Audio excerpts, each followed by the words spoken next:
Okay, so let's just jump right into it. So on the radar, this is a new segment where we're just going to talk about things that we're looking forward to or that are on our radar going into the 2020 season. And I'm just going to start off. The first thing that I'm looking forward to, other than the huge elephant in the room, which is, football might not actually happen or it might get canceled, even though it was, the NFL did say it's not going to happen. But hopefully we have a full season and people don't get hurt and people don't die. But other than that, the first thing that I really want to see is Tom Brady in Tampa Bay, TB in TB. So if you look at 2019, Bruce Arians came in. He, made a whole new offense, or he carried over his old offense pretty much, which is a pretty deep centered, deep shot centered offense. And because of that, you had someone like Jameis Winston throwing 30 touchdowns and 30 picks. And that in itself is ridiculous, 30 interceptions. So that, commonly and pretty often led the Tampa Bay defense in negative game scripts where they were pretty much set onto the field because Jameis Winston threw a poor pick and they were on their side of the field, trying to just prevent a field goal, prevent a touchdown.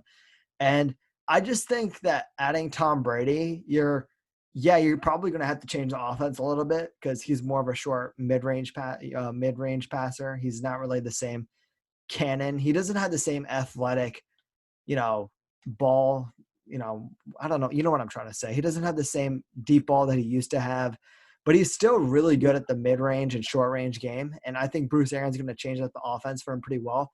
And over the last 3 years, Tom Brady has thrown, quick math, 27 picks.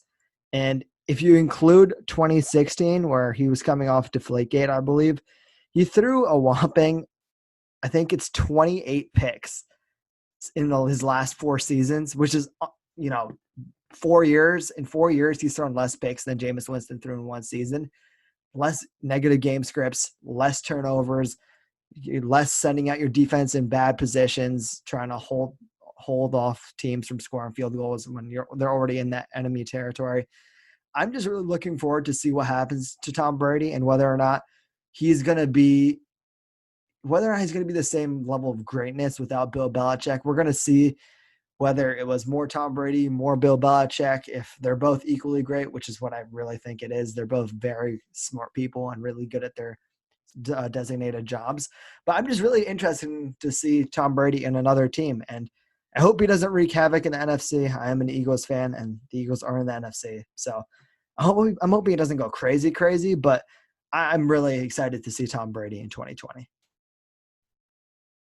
Yeah, you're joining multiple other people with that opinion and that take of that excitement that's there with Tom Brady, especially with Rob Gronkowski there too. That's going to be quite interesting to see. My first one is very obvious because I'm an Indianapolis Colts fan. Philip Rivers is our new quarterback. That's going to be interesting this year because we are now replacing Philip Rivers we're now replacing Jacoby Brissett with Philip Rivers. Philip Rivers has never missed a game in his NFL career, played with a torn ACL. Man is a maverick. I think he was elite at a time. I hope he can still be elite with the Colts. And I'm excited to see this offense, especially too. We with 2 second-round offensive picks with Michael Pittman Jr. and Jonathan Taylor. I think that those 2 will both be special.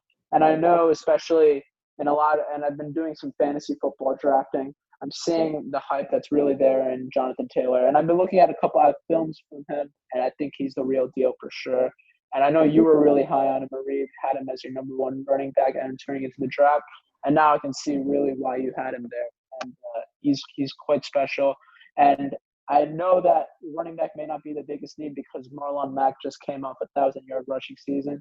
He was also very, very good. Had a big yards per carry, I should say. And I'm also looking forward to the defensive side. Our first round pick was really DeForest Buckner, and I think that's going to be interesting to see how, in my opinion, one of the best DTs in the league, right behind probably Fletcher Cox for me. entering into that defense and how that's going to fit in. And yeah, I think they're going to be a team to really look out for in the AFC. And I think they will take the AFC South. The others may not believe that. I'm going to stake by my team, and I think they will win that AFC South and the AFC South. And I think they'll be in the top 4. They'll be in the top 3, in my opinion, in the AFC. Yeah.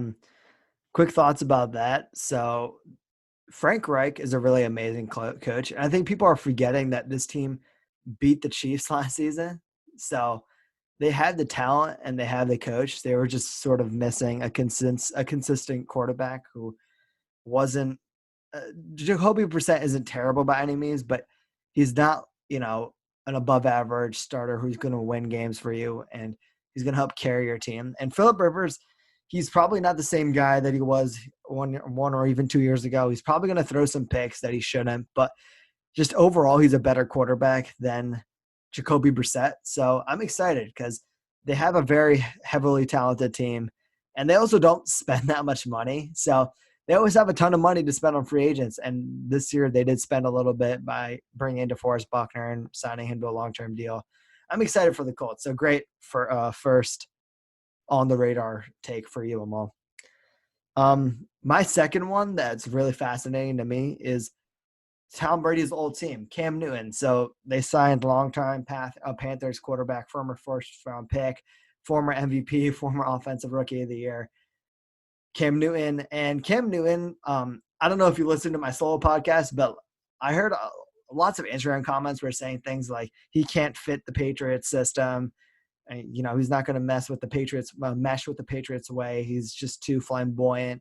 And it's because people think he dresses like a weirdo. They think you see him always smiling and having a fun time on the football field. But Cam Newton's an extremely hardworking guy. And I'm really fascinated to see how he's going to mesh with someone like Bill Belichick, who really respects hard work. And I think it's a pairing match made in heaven, pretty much. Josh McDaniels is a pretty creative offensive mastermind, and I think he's going to design tons of quarterback runs, tons of bootlegs, play action, all of that. And as of right now, Cam Newton's more proven, even with his arm falling off, than Jarrett Stidham is. And if Cam Newton is even 80% of his health, if he can move as much as he could earlier in his career, if he can take those hits, I'm just fascinated to see what could happen.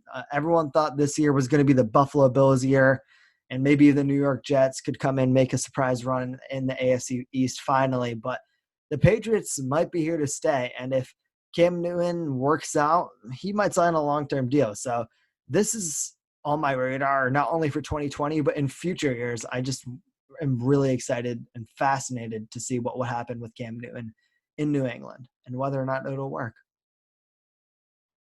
Yeah, I think you brought up some great points when it came to Cam Newton. He was very successful with the Panthers. He had a great tenure there. Won Rookie of the Year, won MVP, led his team to the Super Bowl. Lots of great accolades there. I'm very excited to see how he performs with the New England Patriots. I think that's a great take, great on the radar for second selection. My next one would be how the Cardinals' offense is going to be like and how they'll perform this year. So the Cardinals, they now have their new weapon, DeAndre Hopkins, and now their starting full-time running back is Kenyon Drake. Before they had David Johnson, and midway through the season, they traded for Kenyon Drake. I think this is going to be interesting to see this year. And I know even with this this trade that happened with Jamal Adams, that even though the Seahawks just got way better and the Niners are already better than the Cardinals, I think they're still a team to look out for in the playoff hunt for sure. And I think because that offense is just so dynamic, I think Kyler Murray and DeAndre Hopkins, Larry Fitzgerald, Christian Kirk, the options he has are just insane. And like you brought up before, Isaiah Simmons with the Cardinals, I think he's going to bring up a lot of pressure towards a guy like Russell Wilson for sure.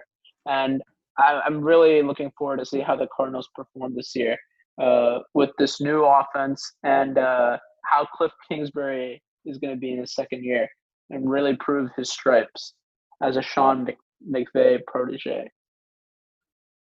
Yeah. Cliff Kingsbury, everyone was sort of hating on him. Like he won no games in college and all that. But I think he really made some nice adjustments when he had to. And his offense was um, pretty innovative, sort of, but also they're pretty dependent on the run. And that's kind of shocking because his offense is literally called the air raid offense. But Kenyon Drake, when he was given the ball, he played really well. So I think Kenyon Drake and the running capabilities and obviously the throwing capabilities of Kyler Murray, I'm really excited for the offense. I don't know if it's going to mesh extremely well with DeAndre Hopkins' first year because if you look at someone like OBJ, again, he might have been hurt, which is what we've said. He played hurt the entire 2019 season, but he didn't mesh entirely well with Baker Mayfield off the bat versus I think this year with him coming back healthy and having another offseason with him. Granted, it's a COVID offseason, but it's another year. I think he's going to come back out and have a great year with Baker. And I think we're going to see similar problems sort of early on with DeAndre Hopkins, timing, chemistry, all of that. But a year from now, I think Kyler Murray and DeAndre Hopkins is going to be an extremely feared combo. And it'll just be interesting to see. Maybe I'm completely wrong and it's a great combo immediately. And if it is, great for us. We get great football to watch. So, yeah, Cardinals are definitely on my radar as well. So my third take is, will Nick Foles take the job from Mitch Trubisky? So, as most of you know, the Chicago Bears signed Nick Foles traded for Nick Foles from the Jacksonville Jaguars in the offseason. And they're saying they brought Nick Foles in to compete, but we all know Nick Foles is probably coming in to take the starting job. I just watched a film review on Mitch Trubisky literally like an hour ago. And the things that stood out to me from that were just how he hasn't improved. And mentally, he's just completely incompetent. Like he just doesn't throw the ball when he should, where he should, can't read coverages. And to me, that's a pretty huge problem because he's been in the league for 3 years now. And if you look at, someone like a Carson Wentz, a Deshaun Watson, all these guys popped off and they learned how to read coverages and all that. They got the mental game down pretty quick, and Mitch Trubisky just hasn't. So if you look at someone like Nick Foles, he definitely has the mental side down. He has some sort of he's sort of hot and cold, but even at his floor, I think his floor is way higher than Mitch Trubisky's floor because Mitch Trubisky's floor is like the worst quarterback in the league. Like I threw for 70 yards in a game, and that's all I could do. Versus Nick Foles would probably be pretty consistent for you. And if you look at a team like the Bears, they're extremely win now right now. And last year should have been their year after going 12-4 in 2018. Last year should have been their year. And Mitch Trubisky wasn't the only problem, but he was the biggest problem for them. And Nick Foles can come in and potentially bring some stability. He played bad in Jacksonville, and that's probably because he literally broke his collarbone. But I think coming back into a Matt Nagy system, because Matt Nagy's system is pretty similar to Doug Peterson's system.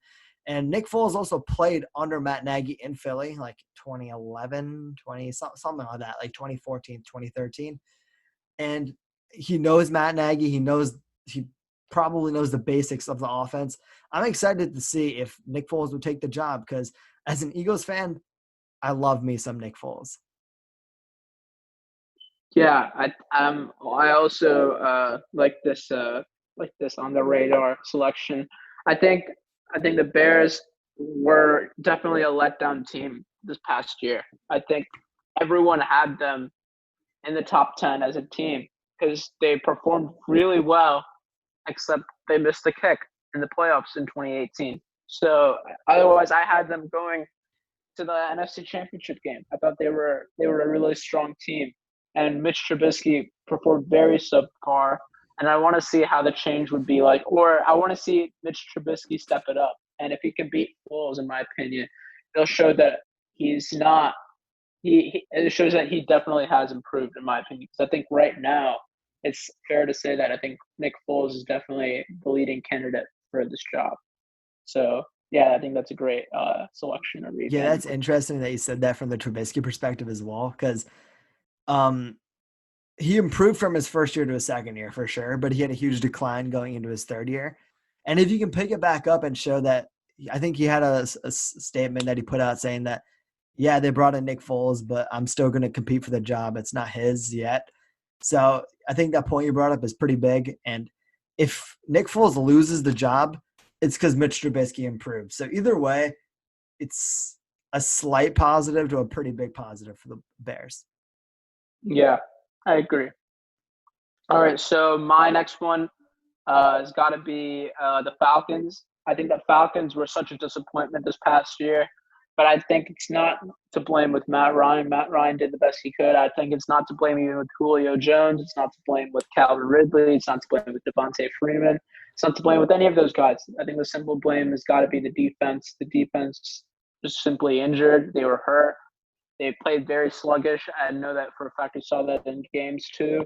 So now I'm wondering how this new Falcons team is going to look like, especially with the new running back now. They replaced Devontae Freeman now with former Offensive Player of the Year in Todd Gurley. That's going to be quite interesting to see.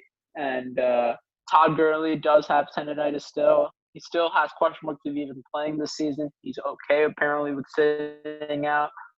I don't know what the situation is, but I'm a big Matt Ryan fan, and I always have been. And I'm really excited to see how the Falcons play this year.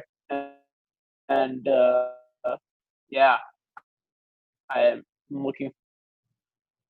Yeah.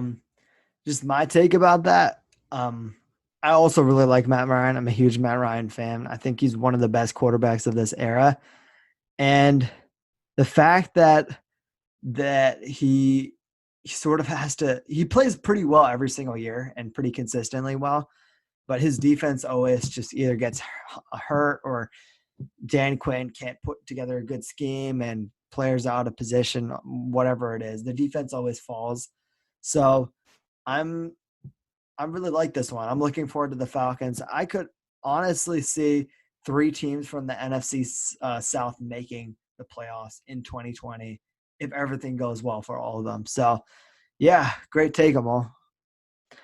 Um, so my third or fourth take, actually, um, my fourth take is that I want to see what happens to the John Gruden led Raiders going into 2020.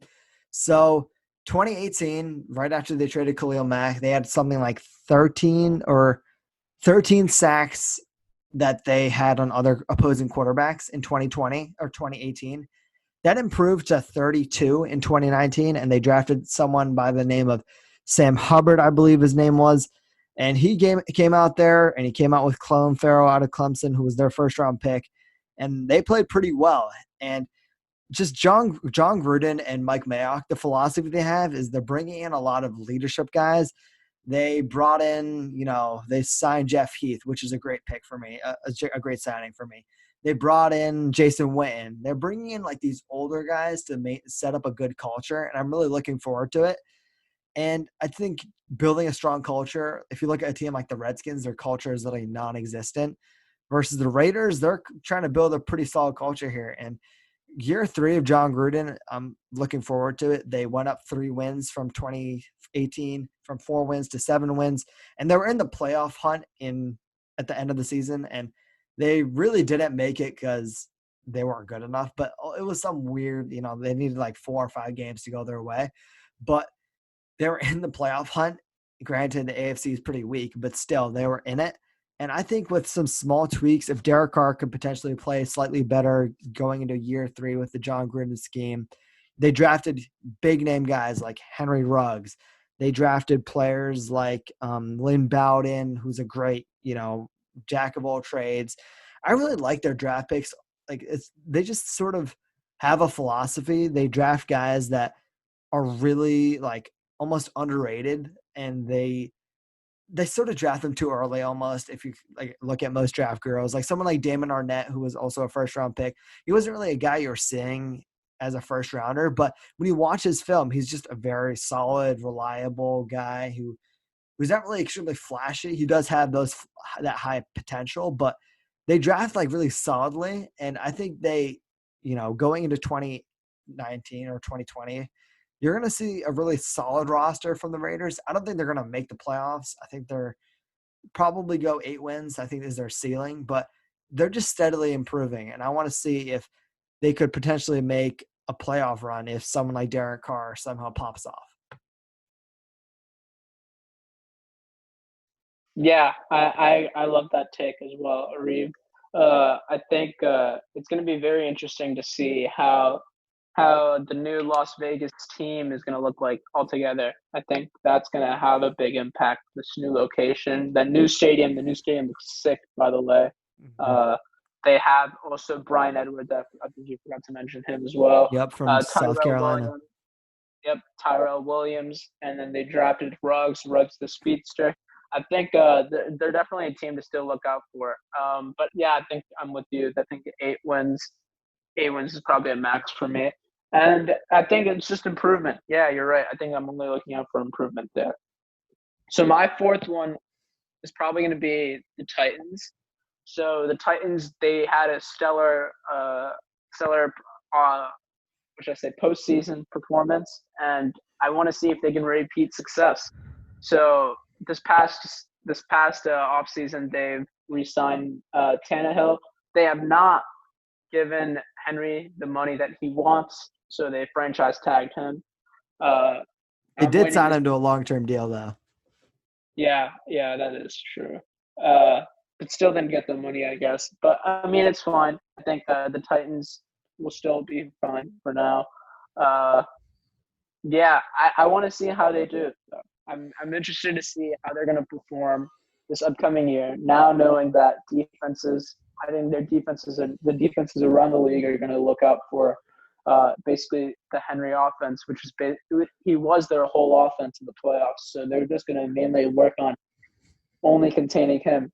And I think if they can do that, then I think the Titans are basically screwed on offense because I don't think Tannehill was pretty decent, but I think this is a Henry first offense than Tannehill. So I think once they contain Henry, I want to see how the team performs. So that's my opinion. That's my thoughts on Tennessee. I want to see if they can repeat the success, and if they do repeat success, as much as I'm a fan of the Colts, I think they'll take that AFC South as well. But I don't know how they're going to do that. And they had a loss. They had a loss at tackle with Jack Conklin. I think that was a pretty big loss. Yeah, I'm interested to see how that goes. Yeah. So what I heard after the AFC Championship game, like the Chiefs locker room is completely broken because obviously they thought they were the team of destiny, all of that. But they also thought like the team was going to break up. They thought, Ryan Tannehill might not get signed. Derrick Henry might not get signed. And for all those people who bash Ryan Tannehill, the team was completely different after they benched Marcus Mariota. Just straight up, that's a fact. They went from like 2-2 to making the playoffs and making a huge run. And Ryan Tannehill is by no means a fantastic quarterback, but I think he's a reliable quarterback who can execute the offense for the Titans pretty well. So yeah, I really like that take because I think something I want to look out for because the Titans I feel like are sort of getting underrated. Everyone's looking at like a team like the Colts. Everyone's looking at the Texans. The Titans are sort of just there underrated. No one's really talking about them, and I think that's a mistake because the team has talent, and the talent is staying for at least 2 more years because Derrick Henry essentially signed like a 2-year deal with like 2 more years of potential options to it. So the team is together for at least 2 more years, at least the main offensive components. You have AJ Brown potentially improving.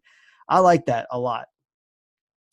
So my final take or final thing to look out for that's on my radar in 2020 is the LA Rams. Will the LA Rams come back from the dead, rise from the ashes, or they completely fall into mediocrity and be forgotten in history as just a blimp that showed up and disappeared? So back in 2018, the LA Rams, quick facts I just looked up, they had the third most rushing yards in the league, and that dropped down to 26th in 2019. So Todd Gurley being hurt and the offensive line being hurt really hurt the offense. Jared Goff took a huge step back, and without a solid running game to help him, they completely crumbled. And you can see Sean McVay trying new things every single week, trying to bring back the offense. He couldn't rely on the running game as he could have the last 2 years, both in 2017 and 2018. And he did come up with two tight end sets that worked pretty well with Jared Everett. I cannot speak. He's a pretty good tight end. As though they had another one there whose name I cannot currently remember, but they had some pretty good tight end play from there, and that sort of helped bring back the offense.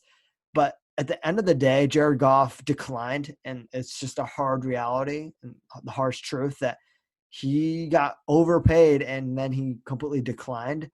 So I'm looking forward to see if the Rams can bounce back, because similar to a team like the Browns, similar to a team like the Titans, they're not being talked about as much as they should because everyone's looking at the Cardinals and they're the new fancy thing.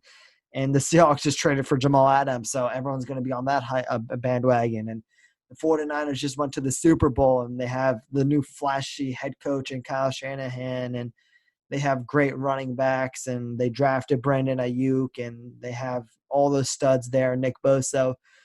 They have all those other teams have that, and the Rams built their team kind of poorly. They invested a lot of money versus drafting well, and they're kind of screwed for the future. But I want to see if Sean McVay can truly come out and show that he's an elite of the elite coach. He can come out, and he's obviously not a defensive mastermind, but can he come out and fix Jared Goff, help the offense do something?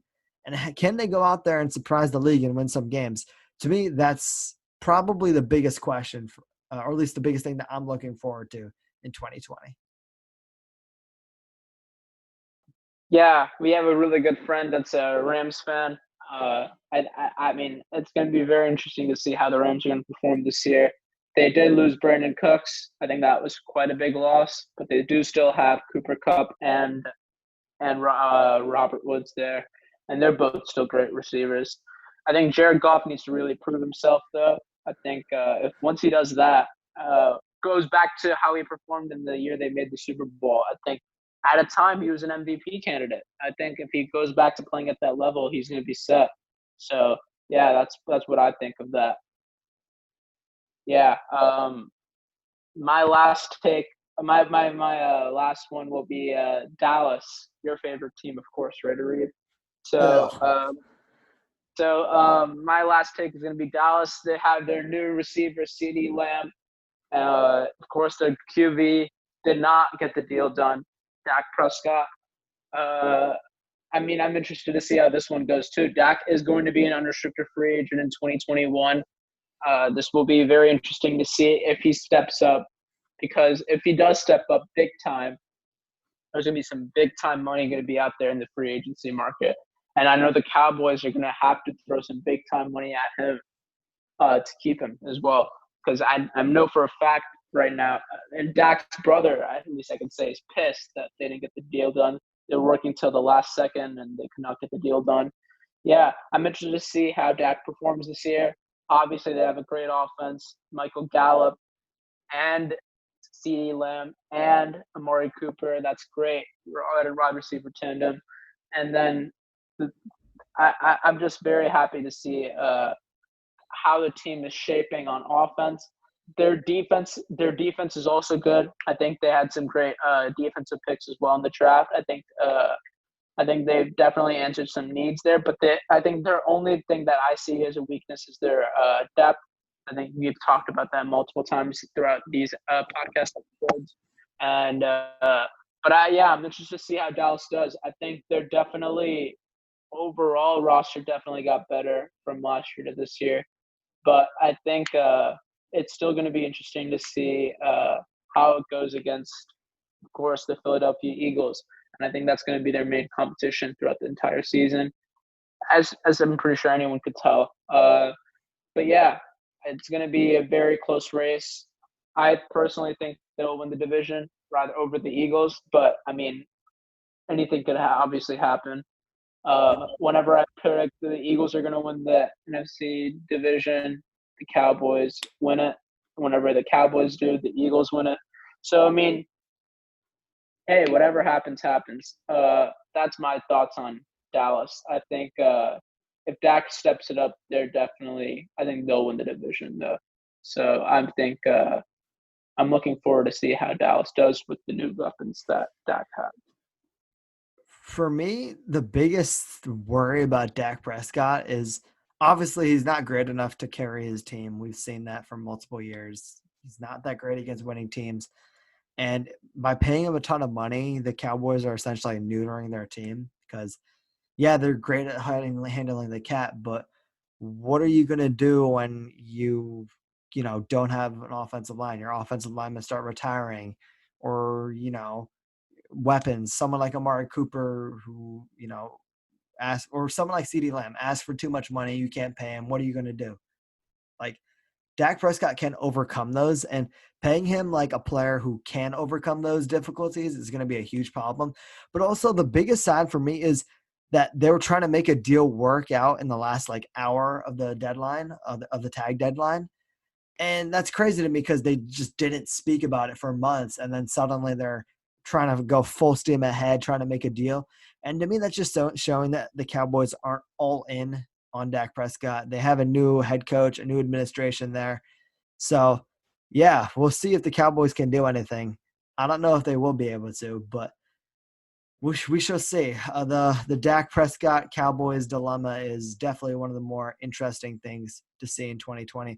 But it's also something I don't really care about that much because I'm just like, yeah, like we see something happening every single week where it's Dak Prescott wants 40 million, Dak Prescott wants 30 million, Dak Prescott wants a 4-year deal, not a 5-year deal.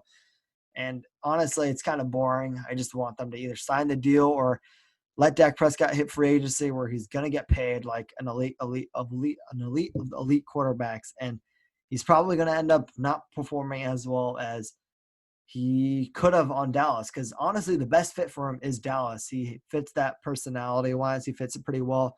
I think he has that swagger and he has that mojo that you're looking for in a Dallas quarterback. So I think he fits there really well. It's just a matter of whether or not he signs. So great take there. Do you have any honorable mentions for some on the radar things that were on your radar? Honorable mention is probably the Bengals with their new quarterback Joe Burrow and T Higgins there as well, and having still great wide receiving core there, Tyler Boyd and AJ Green, the never-ending injuries of AJ Green, yeah, and Joe Mixon, who I think's amazing running back. So I think I was going to mention them as well because I think that offense is something to really look out for sure. But yeah, that was the only honorable mention that I really thought of per se. Okay. I obviously had the Eagles as an honorable mention because I'm biased, but I've talked about the Eagles way too much on this show. It is called the Fleaflicker NFL Show, not the Fleaflicker Eagles Show. But other than the Eagles and whether or not Carson Wentz going to perform really well, I think I'm really looking forward to. I think you hit on it before, the Browns. Will Baker Mayfield perform well? I think both of us think he will. But I think a bigger thing I'm looking forward to seeing on my radar in 2020 is Sam Darnold. Will Sam Darnold pop off the way the way we all expect him to? He played pretty well in 2019. He had mono. He essentially had he essentially had Adam Gase rather being completely incompetent at his job, not making adjustments, not doing what an offensive coach should do.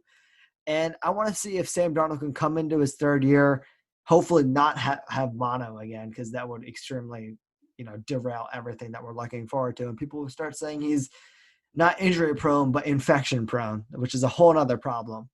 But Sam Darnold, I want to see if he can overcome the badness of his head coach. And I want to see if he can put it together. They don't have as many weapons as I'd like for them to have. They lost Robbie Anderson, but still, I think they're going to have a better offensive line for Sam Darnold in 2020. And I just have a feeling that Sam Darnold's going to go out there and try to ball out and do his best to win some games. So look at Sam Darnold. I cannot speak today. Sam Darnold. Look at Sam Darnold. Man's going to pop off in 2020. I just have a feeling. I don't think he's going to be as good as Baker Mayfield because I don't think he has the same weapons. But I think we're going to go into the 2021 offseason thinking, hey, Sam Darnold is actually a pretty good quarterback, and the Jets don't have to worry about that position in the future. Yeah, I think the Jets are also going to be an interesting team to look out for. I think, but I think losing Jamal Adams in the short term definitely hurt them on defense, especially. But I want to see Le'Veon Bell bounce back, man. I'm a very big Le'Veon Bell fan. I don't like his offseason, his off the field issues, obviously. But I'm a very big fan of Le'Veon Bell. I want to see him perform well. They need to give him a good O-line, though, too, man. I think you see that O-line improve as well. And I think once their offense gets running, I think Le'Veon Bell's going to start being the guy, the running back I thought he was. And I think he'll show his value and the money that he wanted with the Steelers, with the Jets. So that's what I'm hoping for with the Jets for this upcoming season. That is all from me. That is all from them all. Thank you for listening. Peace out. Thanks. And goodbye.